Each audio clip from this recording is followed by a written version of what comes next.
Okay, so let's go on to this now. Plus one का ये है हमारा, we were doing the S block. Our next topic, which is abnormal behavior of lithium.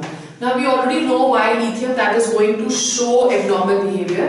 Lithium shows abnormal behavior due to the following reasons. In fact, every first element of each group that is going to show the abnormal behavior. Whether we are doing it in plus one, we are doing the S block, we are doing the P block, we are doing the whatever we are going to do in plus 2. So all of you have to remember that the first member of every element of every group that is going to show abnormal behavior due to these reasons which we are doing over here. The first one, which is going to be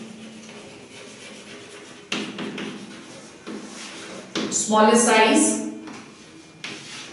ठीक है? The second reason is high ionization energy. Third reason is high value of electronegativity. The fourth reason is absence of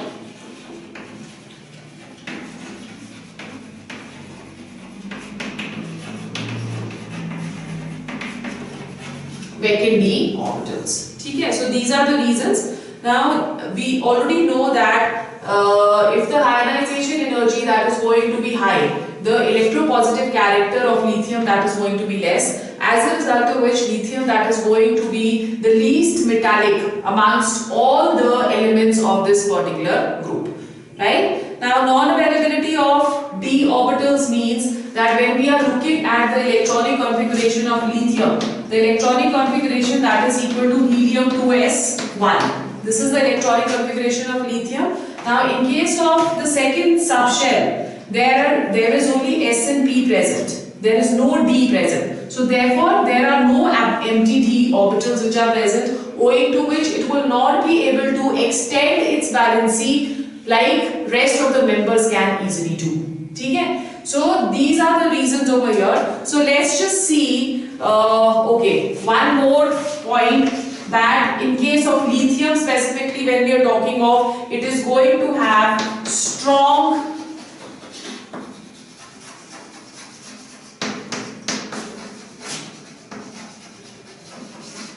metallic bonding. Now because of strong metallic bonding, the reactivity of lithium that is going to be less. Otherwise, you know that when we were doing the chemical properties of the alkali metals, we saw that the alkali metals are highly reactive as they catch fire even when exposed to air and water.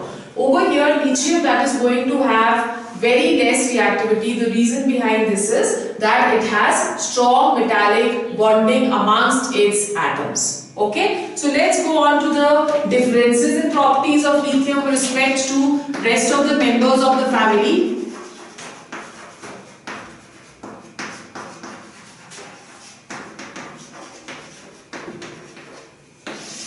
Differences in properties of lithium.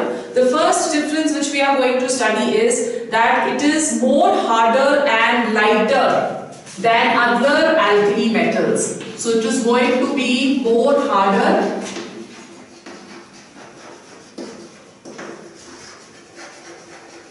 and it is going to be lighter than other alkali metals.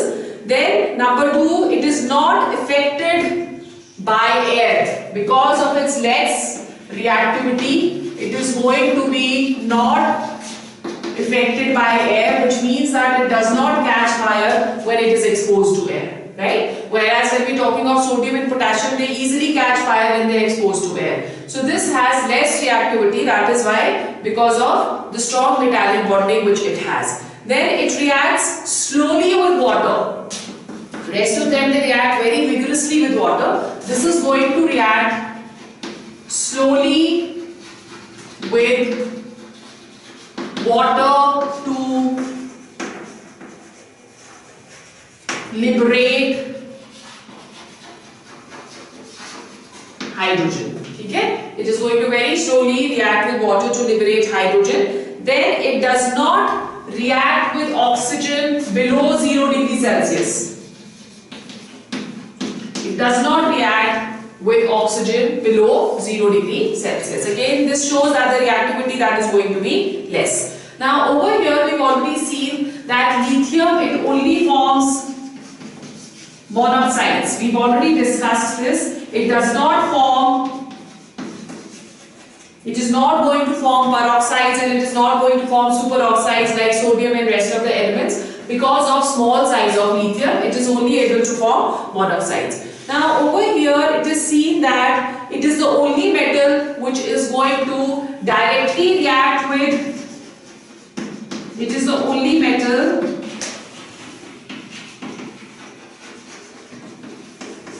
which directly reacts with nitrogen to form the respective nitride, which is lithium nitride. Okay? And then the salts of lithium, for example, if we are taking lithium carbonate that is going to be less stable, and on heating it can very easily liberate carbon dioxide with respect to rest of the carbonates of the family. Okay. Now it is also seen when we are taking lithium nitrate.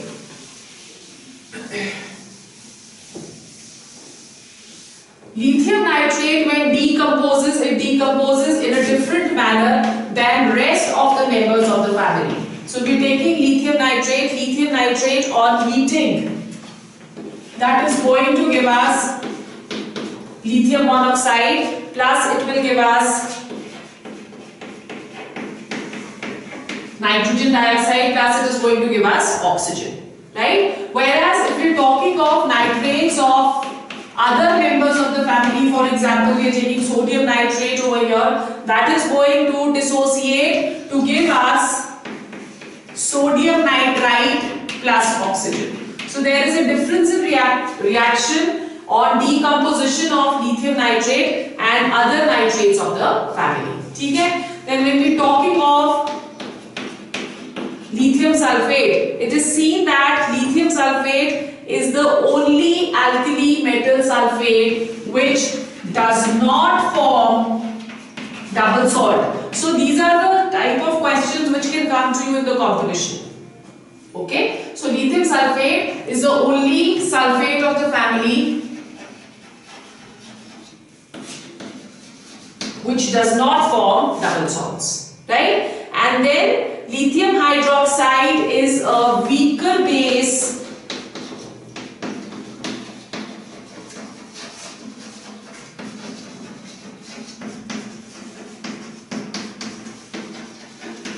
then sodium hydroxide and potassium hydroxide, right? So this is going to be a weaker base. So these are the differences. Then we come to another very important point when we are going to discuss the alkali metals and alkaline earth metals, which is known as the diagonal relationship of lithium with magnesium. Diagonal relationship of lithium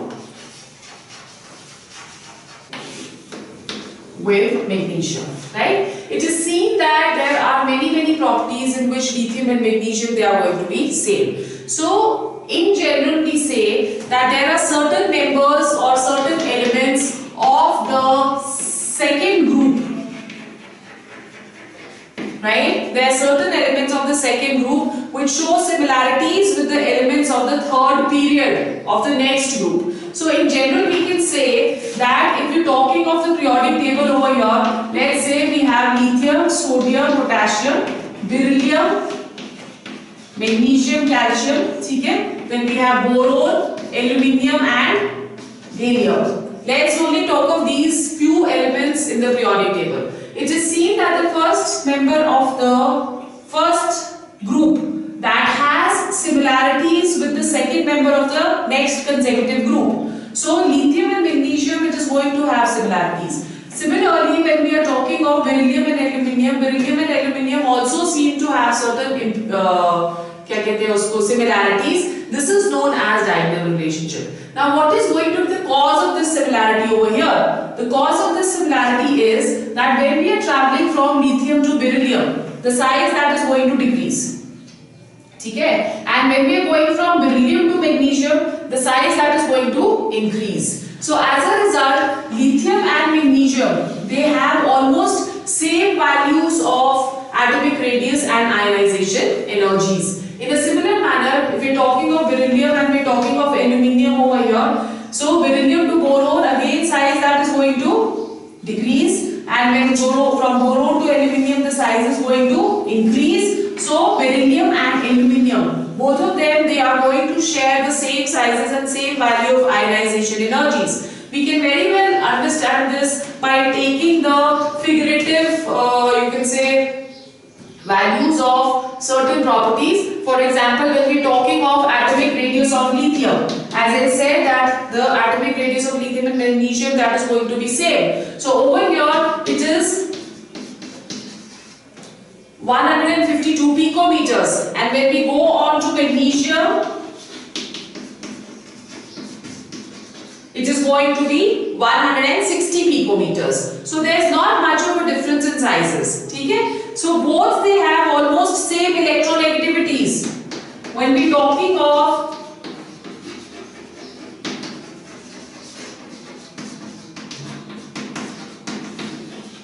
electronegativities over here, in this case we see that lithium that has an electronegativity of 1, whereas magnesium that has a electronegativity value of 1.2. So that is also almost the same. Then thirdly, it is seen, these are the similarities which we are discussing between lithium and magnesium. It is seen that both they are going to be hard. Both lithium and magnesium, they are quite hard. Okay? Then number 4, both lithium hydroxide and magnesium hydroxide are weak bases. Okay? Both of them, they are going to be weak bases. Both form nitrides of the type pure nitrides, or in other words we can say both directly combined with nitrogen. These are the only metals in the first and the second group which directly combines with nitrogen to form pure nitrides. Jaise lithium it forms Li3n, and magnesium it is going to form Mg3n2, right? So these are pure nitrides which are formed by both. Now both they are going to combine with oxygen to give us only monoxides.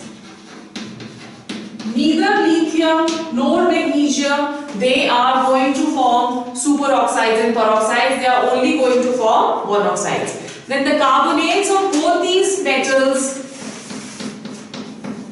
they dissociate to give carbon dioxide. So if we are doing the decomposition of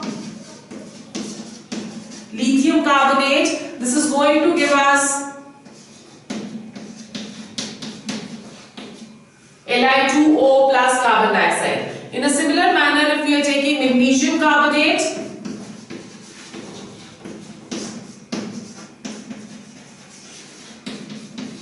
it is going to give us magnesium oxide plus carbon dioxide. Okay? So both are going to give us carbon dioxide on heating. Then when we are talking of chlorides, it is seen that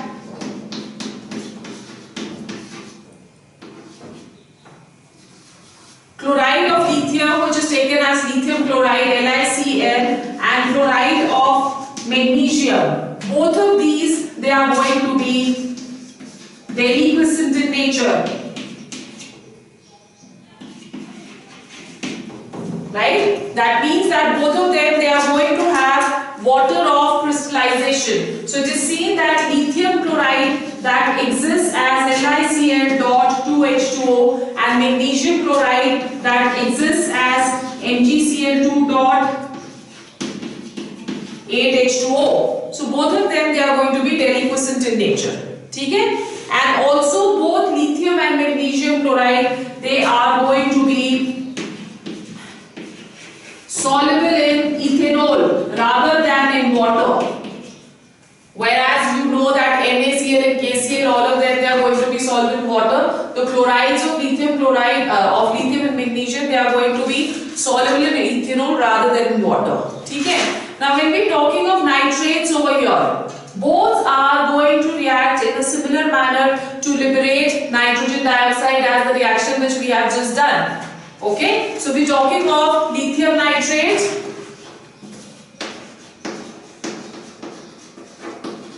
When this is going to be heated,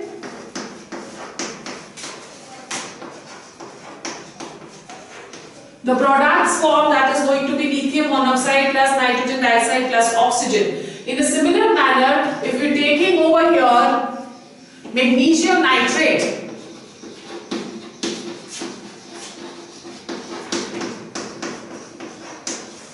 it is going to give us magnesium oxide plus nitrogen dioxide plus oxygen. Formula इसका फिर लिखा आपने.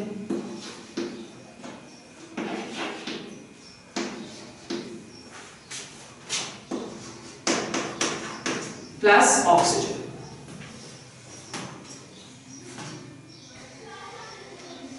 ठीक है? So both of them is nitrogen balanced over here. 2 2s are 4 होना चाहिए ना. Now it is balanced. Both of them, they are going to give us a brown gas which is nitrogen dioxide.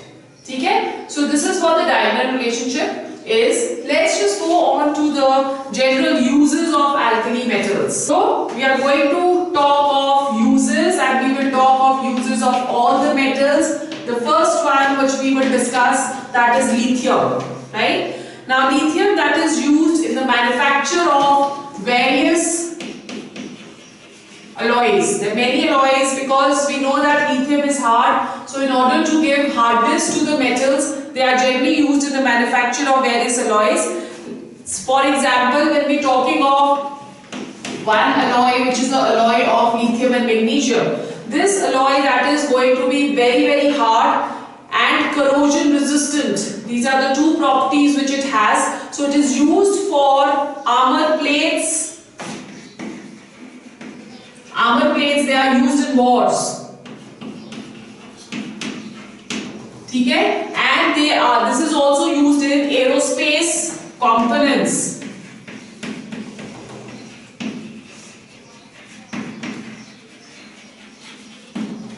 ठीक है? Because of its hardness, it is used in these two things. Then we have another alloy of lithium and lead. This is more commonly known as the white metal. ठीक है? This is used for making toughened bearings.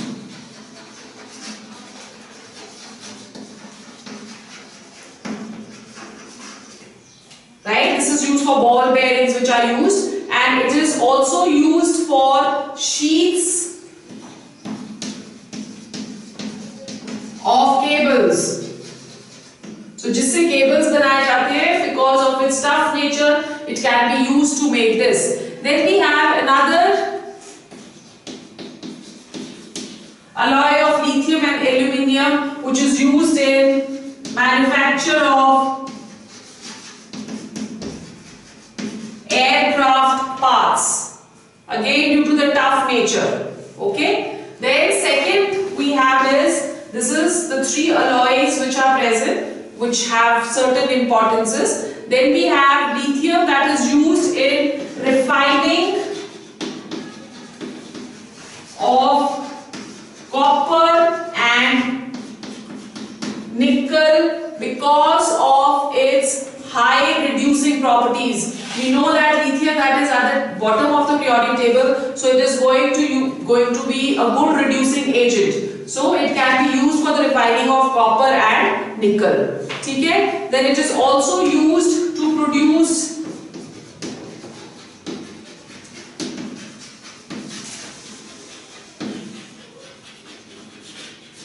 thermonuclear energy. ठीक है? It is also used to produce thermonuclear energy. Lithium carbonate, that is used for making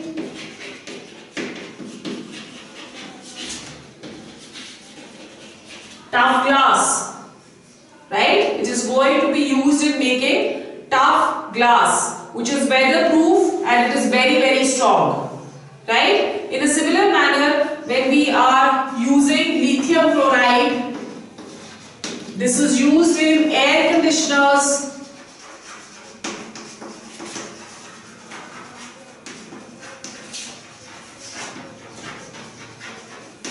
to regulate humidity. Lithium chloride that is used in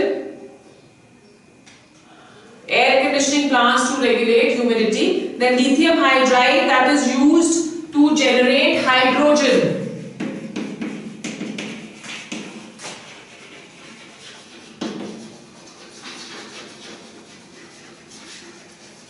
It is used to generate hydrogen for meteorological purposes, for the weather balloons. Okay, for that lithium hydrogen that is going to be used. Then we have lithium hydroxide.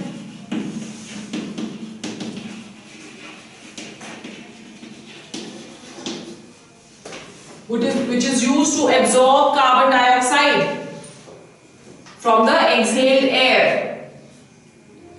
Right, so submarines and space vehicles where there is going to be less oxygen which is present and more carbon dioxide, because the people who are present in submarines and spacecrafts, they exhale carbon dioxide. So that carbon dioxide cannot be eliminated anywhere. For that lithium hydroxide that is going to be used, it has a tendency to absorb carbon dioxide. Okay? Then lithium bromide, it is used as a sedative in medicines. Lithium bromide that is going to be used as a sedative in medicines. And then we have, which you have been doing, lithium aluminium hydride. You know where it is used. It is used as a reducing agent. Okay? So these are the uses of lithium. Let's go on to the uses of sodium. Uses of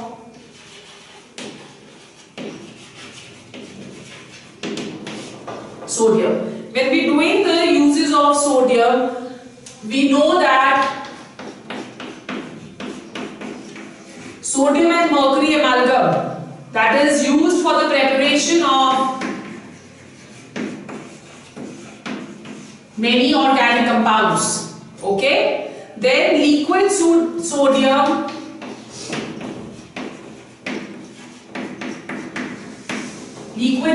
that is going to be used as a coolant.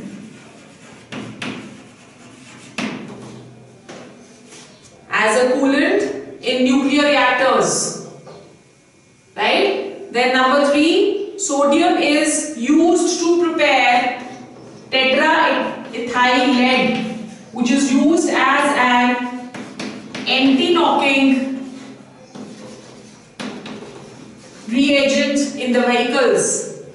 10. Okay? Then sodium is used in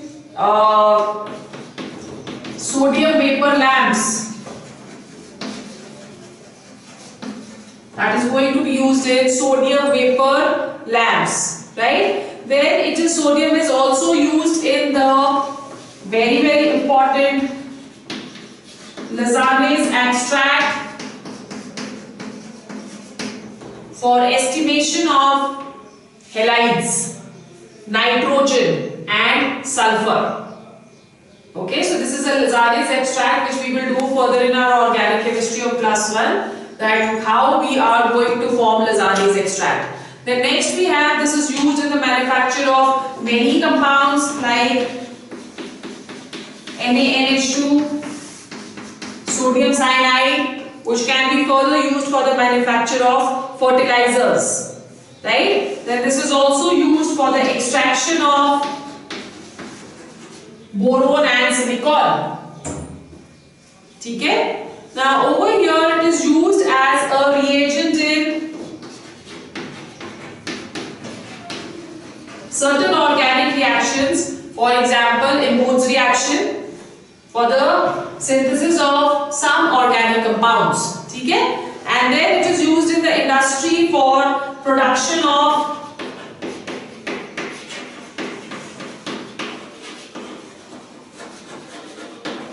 artificial rubber, right? Then we come to the uses of potassium. When we're doing the uses of potassium that is used as a fertilizer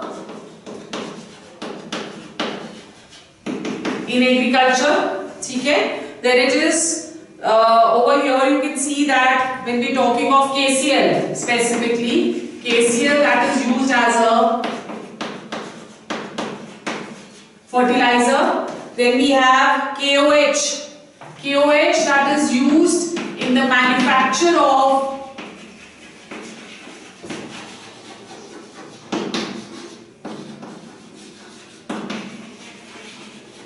soft soap, right?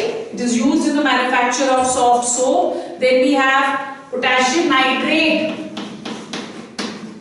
which is used in color TV tubes.